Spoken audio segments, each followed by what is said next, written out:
Yeah, On the yeah, yeah. allegations that Errol Musk, who's the father of Elon Musk, had abused 5 of his children and stepchildren. The Times is not identifying the children, but we're able to show how they fit into the Musk family. Errol Musk has been married to 3 different women. His first marriage was to May Musk, who is the mother of Elon Musk. Over the years, Elon has been very vocal about saying that he's estranged to his father. And then after they divorced, he briefly remarried a woman named Sue. And then after that, he married Haida Marie Musk. She had already had 3 children from a previous relationship, and they had 2 children together. The first allegations against Errol actually surfaced in 1993 in South Africa. His stepdaughter, who was 4 years old, accused Errol Musk of touching her inappropriately. After those allegations were made by the stepdaughter, there was a police investigation opened, but as we understand it from family members and other sources we've talked to, Errol's wife at the time, Haida Marie, decided not to pursue criminal charges. About a decade after those allegations, Elon Musk actually moved the family out to Southern California where he was living, and what we saw was pretty quickly that whole situation started to unravel. The same stepdaughter that Errol was accused of molesting, she essentially said she caught him sniffing her underwear in her room one day. The family called the police. A restraining order was issued against Errol Musk. Sources and family members have That's told us crazy, that bro. they told Elon Musk about this, about what his father had done, that Elon was upset, and that he eventually sent his father back to South Africa. And what we understand is that Elon also tried to keep the rest of the family in Southern California with him, where he wanted to take care of them to keep them away from Errol. That plan did not work out, and eventually Errol's family, Haida Marie, his children and stepchildren, they all also moved back to South Africa. After the family goes back to South Africa, Haida Marie and Errol, they got a divorce. We get to 2009, and that's when another disturbing allegation pops up. So the same stepdaughter filed a protection order here against Errol Musk, basically alleging that he kissed her inappropriately. And the judge did eventually grant the temporary protection order against Errol Musk to stay away from his stepdaughter. What family members told us is that Errol sort of remained in and out of his stepdaughter's life. A few years later, according to his former stepdaughter, they had 1 child together. Family members say Errol was actually always around, and his stepdaughter was even calling him dad still when this all happened. But the allegations don't end there. In 2023, family members reported to the police that Errol had sexually abused his son that he had with his former stepdaughter. It's a weird ass family. The police tell us that there was an investigation into child sex abuse, but that prosecutors declined to move forward with the case because of insufficient evidence. We've also picked up in some of the records we reviewed that there are allegations that Errol Musk also sexually assaulted his 2 daughters with Haida Marie and his stepson, but we were not able to find out anything about the nature of those allegations, and the 2 daughters declined to comment. None of these allegations ever led to an arrest or a conviction of him. These allegations of sexual abuse have not really stopped Errol from how he's gone about his business, how he's championed various business ventures using the Musk name. He says that all these allegations that he abused anyone are nonsense and rubbish. Front page news in the Daily Mail the next few days. So you leaked the story yourself? Yeah, I linked it to the Daily News. Why did Mail. you want people to know about this? I don't hide about my children. And were you not nervous for your ex-wife to find out that you had a baby with her daughter? No, she was remarried. She'd remarried somebody else. Yeah, I know that, but it's still unconventional, you know? No, she was living with someone else. That case, I should have been walking around outside her house saying, what are you doing with this other man? So, but do you not think that's strange at all? No. One woman's another woman. You must remember, in 2/3 of the world right now, marriageable age is 12. Yeah, that's wrong, though. Well, you may think so. Elon Musk exposed by Family Insider. So, insider from the family did an interview with Wide Awake Podcast, and they kind of blurred the face out so you won't see who it is. But I wanted to get into this as well and do some, you know what I mean, and do some, and kind of like just see what the family members talking about, as far as like the sexual abuse that Elon dad was accused of. So, I mean, this has been lingering around for a while anyway, this allegation, but I guess some more stuff came out about it or whatever. Like they broke down the time. Now. Distraction. It's been because it's been going on apparently for Distraction. years and years and years. So Obviously, why they focusing on him now? Elon Musk dad, Errol Right. Musk. So And then this I is seen some news articles where Trump and Elon was at Charlie Kirk's memorial, and they showed Trump and Elon shaking hands and talking, and they made a big deal out of that because they had a falling out. Right. Facts. They did. Yeah, they had a big. And then the next day, Elon's dad is in the news. You know what I'm saying? Right. Facts. Let me look up It and be see. propaganda like a mug. It damn sure do. That he didn't want to stay in America anymore was this big blowout between him and Elon, and the reason that they don't speak anymore. Well, in fact, it's the fact that Yes, which I think is going to kind of blow some people's minds. I hope it will. There's a story the Musk family doesn't like to talk about, one that's been buried for years. But after months of investigation, I think it's finally time to shed some light on it. Not long after my podcast with Errol Musk aired, someone with deep ties to the family reached out. What they shared was disturbing, detailed first-hand accounts of behavior and events that stretch back decades, some unfolding in South Africa and others in the United States. At the center of all of this is Errol's relationship with his former stepdaughter, Jana Bezuidenhout, a relationship that led to children and one that's long been surrounded by silence, discomfort, and speculation. And for the first time, we begin to uncover the real reason behind the fallout between Errol and his son, Elon Musk. There has always been questions surrounding the Musk family about what really happens behind closed doors. Today, some of those questions finally get answered. Before we get into the interview, I want to take a moment to show you this visual family tree. It's here to help. All right, so this is the Musk family tree. I guess the dad, the wife up there. They only got this shit like the mob.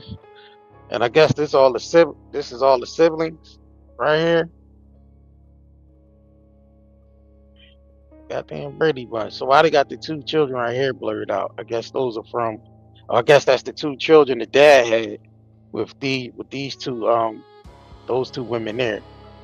All right, so let's continue. Follow along to put faces to the names you'll be hearing and to show how everyone is connected. At the top is Errol Musk. He was first married to May Musk, and they had 3 children, Elon, Kimball, and Tosca. After their divorce, Errol got involved with Jana Bezuidenhout, who already had 3 kids from a previous relationship, Jackie, Herman, and Jana. Errol and Jana went on to have 2 daughters together, Alexandra and Asha Rose. Eventually, Errol and Jana separated, and Errol began a relationship with Jana, his former stepdaughter, and they went on to have 2 children, Mia and Elliot. Everyone on this tree is mentioned in some way in this episode, so I hope this makes things a bit more clear. Somebody said fake news. Fake news? How is this fake? Somebody said fake news. How's Hey that everyone, fake news and welcome when to a the Wide Awake dad Podcast. My name is admitted Dr. it? Ruben. I am sitting with a very close member of the Musk family, someone that's very closely related to the family. The last podcast I did was with Errol Musk. I just felt like something was off with that interview. I felt like a lot of the things he was saying didn't really line up. And when I pushed him on things, he was very uncomfortable talking about them. Someone close to the family reached out to me and gave me a very different version of events than the one that Errol gave me. And I think it's worth hearing because some of the stuff is shocking. And I think this is going to take a lot of people by surprise. But I think this is something that's very important to get out there. And for reasons you will soon hear, we're going to keep her identity as much of a secret as possible, just to protect her and other family members. So welcome to the studio. Thank you. How are you feeling? I am feeling quite overwhelmed, but calm. It's a story that needs to be told. Some of They didn't put the whole voice identity thing on them and everything. So I guess they really don't want to be revealed. You know what I'm the saying? stuff that we're going to be speaking about Right, now- from the way Now, how do we know this part is real though? Like, you know, Right. All right. you know what I'm saying? That's why we here to analyze. We here to I don't know, analyze this it. ain't no disinfo agent. Yeah, we don't know who's behind that disguise.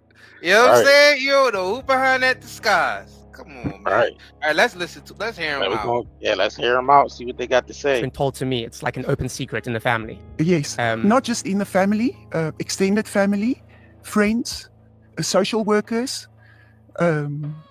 lawyers, police, all those kind of people, extended people and family know about this. For me, that's crazy how it's been kept under wraps for so long, because especially with so much attention on the Musk family, right?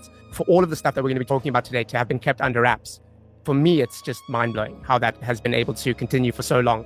So I think just before we get into talking about what we're going to be talking about. And I think today we're going to very much focus on Jana Bezuidenhout's story, right? Yes. Jana Bezuidenhout is the daughter of Herbal Bezuidenhout, and her second marriage was with Errol Musk.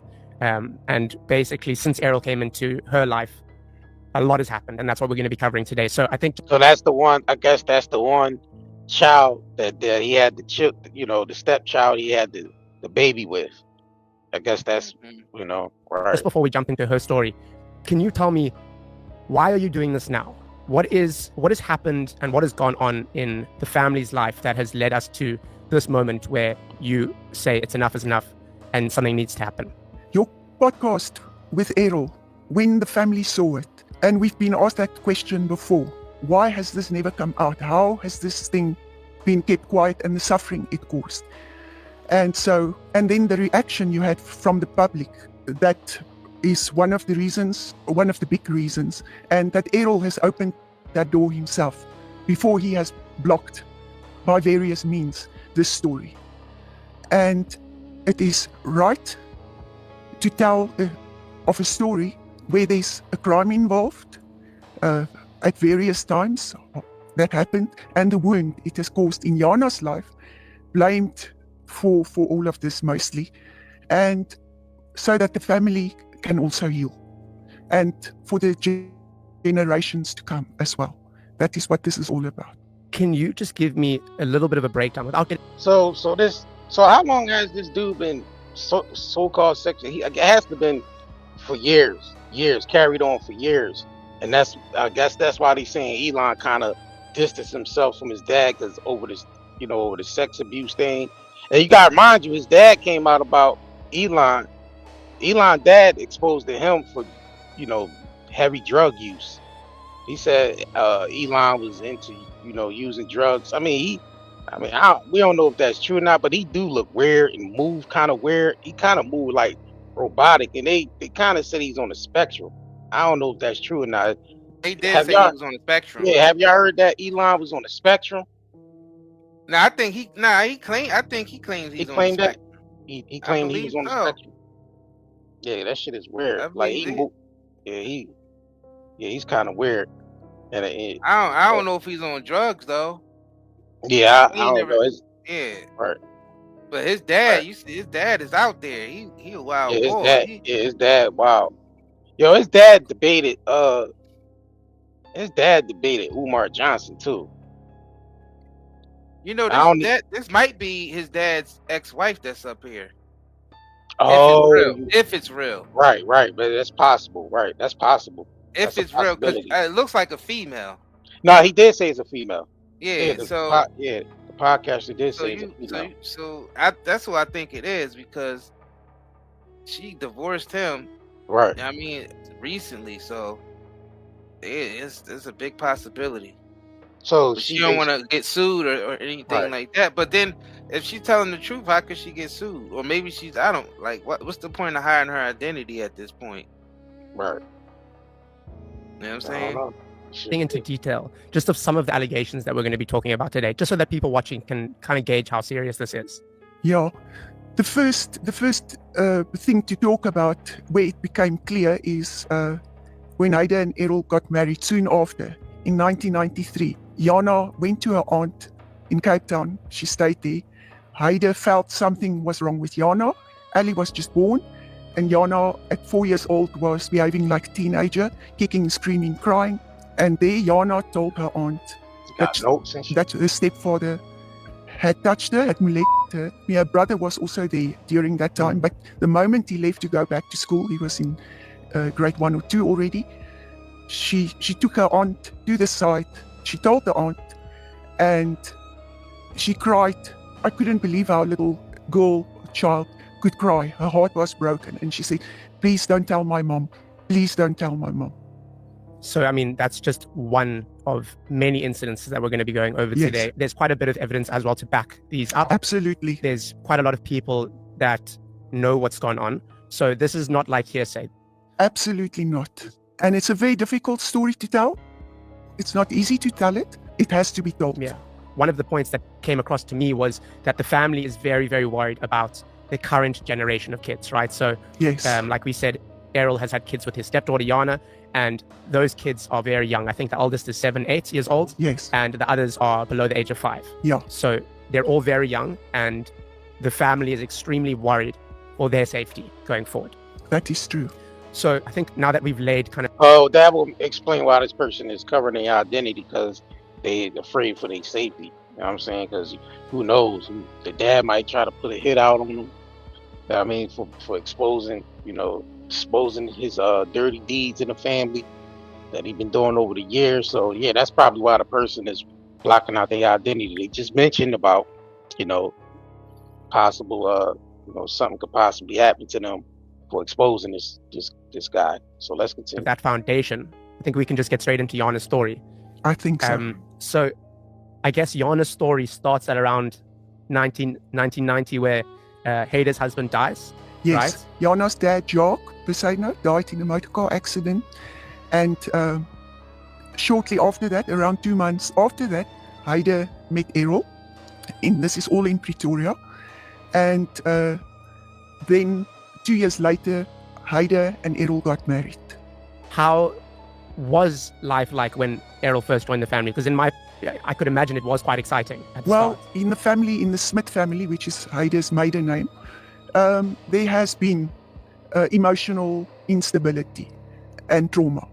The parents were divorced when the oldest daughter was 11 years old.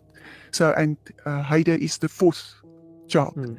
Because of this instability in the family, and then Heida got married around 19 years old, and then her husband died when she was 24. She was extremely traumatized with her husband's death and being left with these children, and she could barely cope. And so the family was glad maybe that there's an older man and that he could be a father figure, bring stability. And just to add, Jacques, when he died, the husband, he had left her with a fair amount of money. He had made plans before he died that with insurance and so on, that his family will be cared for. So it's not that Heida was a woman left without no money. She could take care of herself, but emotionally she could barely cope with the trauma of her husband's death. So maybe the family thought probably that Errol coming in would have added some stability. Definitely. But obviously that was not the case. No. So he basically came in and took advantage of that. After the dude died, Errol brought in, acting like he, consoling him, and just took advantage. Basically, that's what they're saying. He took advantage. Came along and took advantage of, the situation. Look, he kind of look like a freaky ass old man. Yo, make sure y'all double tap the screen if y'all just tuning in to like this video. Definitely appreciate it. The death, Jackie, the youngest, was 2 months old. To lose your dad at 2 months old was a great tragedy, and a lot of heartache for all of us. Jana was 2 and Harry was 6. He had just started going to school. So to bring stability into the family. This is a family member of the Musk family, concealing their identity, exposing him for the, the dirty sexual abuse deeds he's been doing over the years. So this is a family member that this podcast, the Wide Awake podcast, did an interview with, which he previously had Errol Musk on there, Elon's dad, on there for an interview. I guess the person that the family seen the interview, they felt he went on there bullshitting the podcaster. The podcaster says he feel like Errol Musk was lying. So they brought on a family member, reached out to him, brought on a family member for an interview, and this is what we watching right now. So I ain't gonna lie, fam. He's the first. He's like one of the first to look like his accusations. Right. You know what I'm saying? He looked like the part. Like. Yeah, he does. Yeah, like if this was like a Lifetime movie or one of those types of Jones, he definitely would fit the part. Yeah, definitely fit the part. Yeah. Not saying that he did the stuff with with the little boy and all that. They could have made that part up. That's a possibility, or maybe not. We don't know on that. But as far as with the stepdaughters, that's obvious because he got kids with him. But he looks the part. Yeah, he does look like he looks the part, bro. A serial abuser. Yeah, he looked like he parties too. Like it looked like he'd show up at it. I ain't saying this is the truth, but the it Epstein look like party. he definitely would show up at the Epstein Island. Facts. At the Epstein He'd Island definitely party. be landing on that island. Hell yeah, he'd be landing on that island. It's You know what I'm crazy. saying? And shit, you might even see freaky old hair at a Diddy party. Like you the right. You might not see where you land at. Right. You might not ever. You know what I mean? You never know when where he's gonna Hefner was land alive, you know what I mean? He might land at a Hefner party, like when Hefner was alive, straight from Hefner, straight to Epstein Island. Like he had to make 2 stops. Yeah, speaking of Hefner, not a lot of people talk about Hefner, and he was right. You know what I mean? He was one of those gateways to, having underage, women up there and the celebrities coming through and very important people coming through the Playboy Mansion and all that. A lot of people really talk about that. I think we might have to talk about that a little bit more because people seem to leave that out as well. Like, come on now. Yeah, he was R. Kelly on steroids. Right. And he got away with a lot of Right. And he died comfortably in his bed. Right. Silk robe right in his bed around his family. Surrounded by hoes. Yeah, my bad, surrounded by hoes, which he called his family. But yeah, that's something people rarely talk about is Hugh Hefner. About that, and that's wild. We hope for the best. And when did things start to take a turn? I know we just mentioned one of the incidences, which is, I think, the one that we're going to be talking about again now. Yeah. So can you tell me about it? It was in 1993 that the first incident really kind of took place. Yes, but before that, Heide she went for the first time into a psychiatric hospital to be treated for depression. And in that time, Errol would come and visit her in the hospital, and there was already an issue with the children. He was overheard saying if she could get rid of her children in some way, maybe in foster care, place them in foster care, that they could go off and have a very good time, travel on his boat and go places. So the children were quite from the beginning a burden. And then in 1993, after they got married, Heide sent Jana to her aunt in Darling, and there it came out that Jana was molested. Because this happened in Pretoria, they had to fly, the aunt and Jana, to Pretoria immediately from the airport to Child Protection Service. So he molested. So that's what this family member, this Musk family member, accused him of sexually assaulting one of the daughters, and then they had to fly them out, and then which Child Protective Services took over the situation. So that's basically what this person explaining now. So that's why they accent heavy as shit. So I'm kind of trying to make out most of what's being said, because the accent is like real, and then it ain't helping that they got the voice, the voiceover and the voiceover thing, the voice changer on the voice. So I'm trying to make out as much as they saying as possible because it's shit crazy. That was in Rietfontein, Pretoria. The aunt never asked Jana the details of the molestation because there might be an influence. They questioned Jana, and then a case was opened at the Brooklyn police station the very next day. And Heide wasn't told about it only later that evening. That was on I can give a specific date there, the 26th of October, 1993. Heide was told by 2 sisters what had happened. She was so shocked, and Heide went and confronted Errol that same evening. He burst into tears and he admitted that he had done it. And he then also said that he had gone through trauma. All right, so the mother of the child confronted him about it, basically saying Elon dad broke down in tears and admitted that he did the deed. You know what I'm saying? So that's we trying to make out as much as possible with this because it's kind of hard, the thick ass accent. But yeah, that's basically what this person just said, that he admitted to it. All right. Please double tap the screen if you just tuning in and like this video. Give this video a thumbs up. Let's continue. Which I can talk about. Which I don't think we need to go into great detail. But yes, we can. In a previous conversation, I remember you did say that Errol, as a kid, said that he was abused by a group of men on a boat. Yeah. And that some of the trauma from that incident spilled over and is the reason for all of this stuff. Yes. So that's what he says, right? That's what he said to Heide that evening.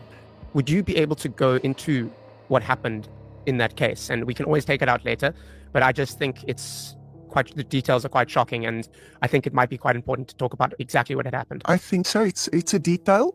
And she told her aunt after she has been to the child protection service, she was taken home to her grandfather's home, where she then said to her aunt, "Can I tell you what happened?" The aunt said, "Yes, you can tell me now." And she said that she was watching a cartoon He came into the sitting room or the lounge. He picked her up and he carried her to outside to where the bins were stored, a little room. Like the trash cans. Yeah. He put her onto the trash can and he put his finger, which was obviously very shocking. And how old was she at this time? She was 4 years old. What deal was made there that allowed him to walk away free without having to spend any time in prison? Heide's lawyer told her he is guilty, he's admitted to what he has done, and that he will go to prison. Now, if that's true, his ass needs to be locked under the goddamn jail. Like, and they made a police report and he ain't go to jail. That's that billionaire influence. Yeah, like how was he able to not, face any, prosecution with that? Like, how the hell was he able to escape from that? Yeah, because they actually did a police report. Yeah, child protective services got involved. Yeah, exactly. I don't know how did he escape jail? That goes to show you that if you wealthy enough, you could be too rich for jail. That's crazy. Ask bro. the Epstein client list. Right. Yeah. We not be too rich and powerful for jail. That's crazy. Yeah, that's some wild stuff right there, y'all. Probably also not stay in there very long, and there's the option of that she's financially then more secure, has a home, gets a monthly maintenance from him, and that is 2 options. She can choose between the 2 options. Oh, so an ultimatum was made as far as like paying, for housing, paying for, getting a stipend every month. So I guess money talks in this situation. I guess that seems to be the thing here, that money is speaking. Money is being thrown at the situation, basically. Mm-hmm. Options. Yeah, I mean, a lot of people in these kind of situations, from what I've heard, do end up taking the deal.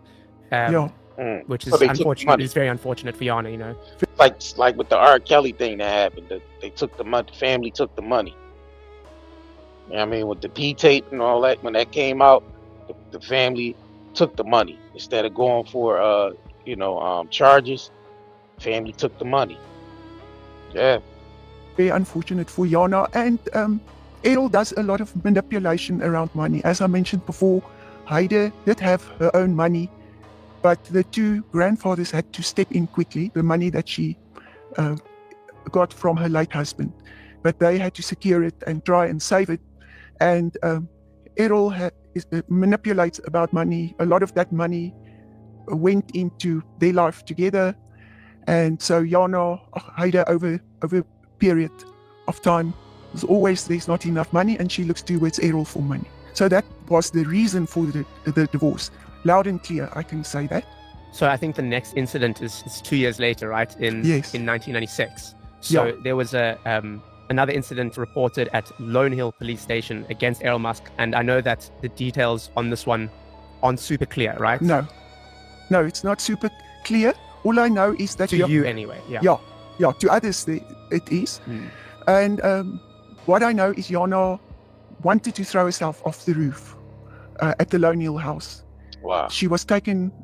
She told that she was again or touched again. Heide went to Lone Hill Police Station, and Yana told her story there.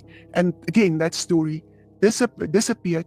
Heide and so another police report was made that he touched her again. That's basically, she explained that another police report was made in 1996.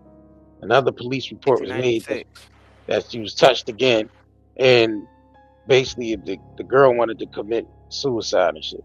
So that's the thing. Police reports are being made, but how, like, they're not checking for, checking into it, checking for DNA or whatever how they, or whatever.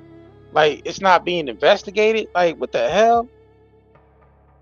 This shit is crazy, bro. His money too long.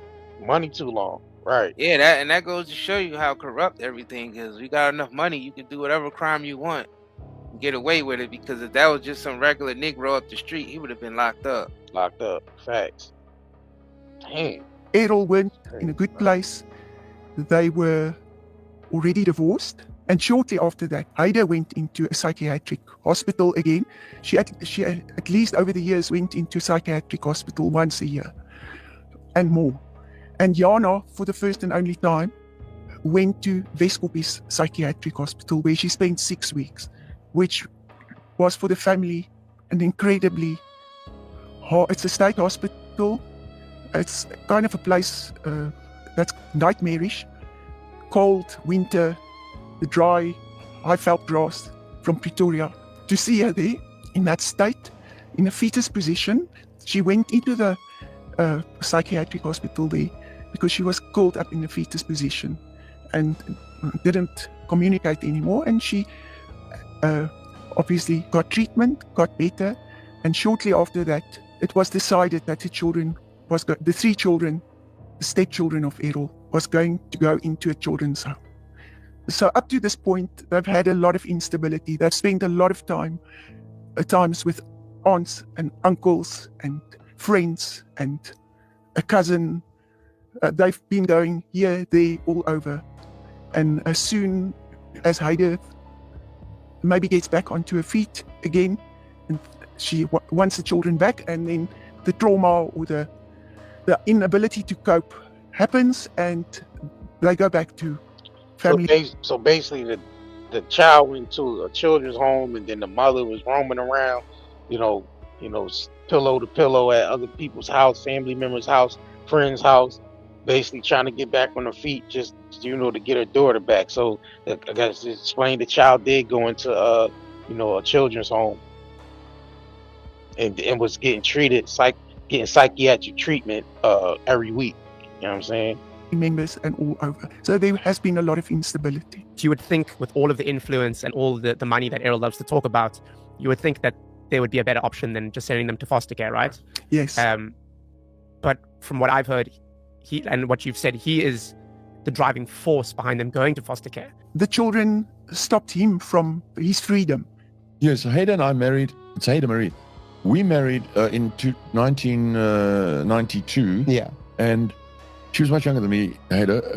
It didn't really work out. So we divorced after 2 years. So I knew her daughter, Jana, in that first 2 years, when Jana was about 6 or 7 or 8 or something like that. We got divorced in 94, and about 98, we saw each other again more on a let's go out for supper and all that kind of stuff. Turned out she'd had a very bad marriage with this other guy, a policeman who had problems. And we started seeing each other again, and we remarried. But when I remarried Haida, she'd already placed her 3 children into the state custody, state home custody. You understand? She made them wards of the state. Why? She couldn't afford to keep them. The policeman didn't have the income. Okay. And they went to the Louis Botha Children's Home. It's a terrible... Well, it's a really nice place because as Rotarians, we used to sort of support it, It's obviously, a wonderful thing, like Boys Town, At that stage, Haida was married, and a second time, she and Errol were divorced. Yeah. And she met another man. They got married. That was a very unstable relationship. They weren't married for very long. And in the meantime, because of that unstable and abusive relationship, Errol asked for Ali to go into his custody. And she stayed with him where he was living, and also at Low Neil, which is quite a well-known incident that Errol talks about, where that shooting accident happened. Yeah. And Ali was with him when it happened. So the shooting incident you're talking about was, I think it was 2 or 3 men broke into Errol's house. Yes. And he opened fire and killed both of them. Yes. Yeah. And what was Jana's life like in foster care? That they in the Louis Botha Children's Home, the 3 children were placed each in a home. They weren't together. Why? it's probably a policy for the foster care and maybe the social That workers. just seems like super cruel, though. It does. Yeah. It does. But anyway, yeah. Yeah, I think so too.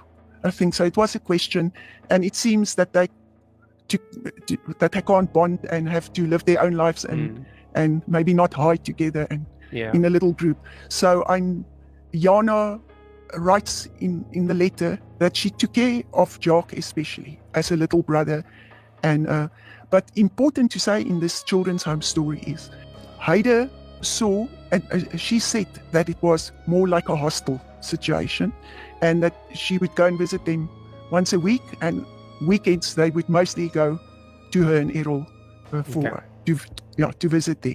So from 1997 to around 2001, they were in the Louis Botha Children's Home, right? And then in 2001, kids come out of the children's home. What were the circumstances around that? That's a very good question to ask, because of what Errol also had to say about it in the podcast with you. At time, Jock, the youngest, he had a tough time, and he one day ran away, and the whole family had to go and look for him. Then the social worker, there was a dear social worker, she was involved with the family for a long time. She said, and the other people in the children's home as well said, this situation can't carry on. Louis Botha Children's Home or Children's Home are for children where there's no money, where there's financial struggles. And here is a stepdad, and there is money available. These are privileged kids living. This is like the most privileged family. So they basically went into homes where the children went into struggle homes. They, Child Protective Services placed them in foster care where these kids were struggling and shit, and they come from a privileged family, billionaires, you know what I'm saying? So that's just hearing that shit is crazy. And all this shit is like documented. Like they got police reports and all that. CPS stepped in and everything. So it's definitely trackable. And he's still free. And he's still free. He's still roaming around. He's still doing interviews. He's still, and they knew since the 90s he was a freak ass dude. Yeah, they knew since the 90s. Facts. And haven't done nothing. They ain't do shit, bro. So now we see how people like Epstein is able to operate, even if they, because somebody even pressed charges on Epstein at one point. He ain't get no jail time, and this is before the stuff that went on recent. This is the people that's running the world, y'all. That's crazy, bro. This is who we elect to get wealthy. We sit back and we allow these types of individuals to be wealthy. Yep. It seemed like the only reason why she remarried him because she needed the bread. Yeah, pretty much. Yeah, that's obvious. That's the only reason why she remarried him, because of the lifestyle. Yep. But look what she had to put her kids through to basically be with somebody like that for the money. Dang, that's crazy. That's crazy, bro. Yeah, that makes no sense. So he's not being, because there's really no statute limitations on that as well. So it's still not too late to bust them for shit like that, because statute limitations don't run out. Too late. Yeah, it don't run out on sexual abuse on children. Even though they adults now, they can still double back and get him charged. But it's like, then they just pay their way out of situations. Make sure you come over here and shop with us at 9-Day Herbals. We have stuff on here for pain. We have detox, things on here for detox. All the CBD on here is naturally grown in Amish country. So the Amish specialize in growing a particular way, an ancient way. They don't use, sprays and, chemical sprays and all that. They don't use none of that stuff. So everything you see on here is naturally grown, naturally produced. So make sure you come over here and support our website, 9dayherbals.com. This is keep us going. We sponsor our own show with our own products, because we don't like to be told what to do. We don't want to be censored by people that sponsor and tell you you can't talk about certain things. That's with us. We don't like none of that. Because So we gotta get unfiltered information out here. It's important at this time. facts. Yeah, we got stuff on here for hair and skin as well. All the soaps are naturally produced as well.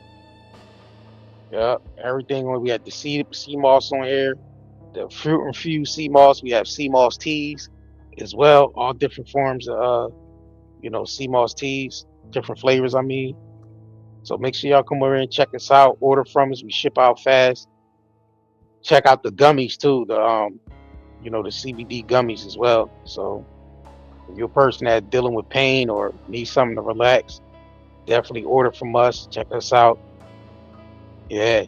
Y'all that been ordering from us, y'all should already got y'all packages, and we will be shipping out the orders as they come in. So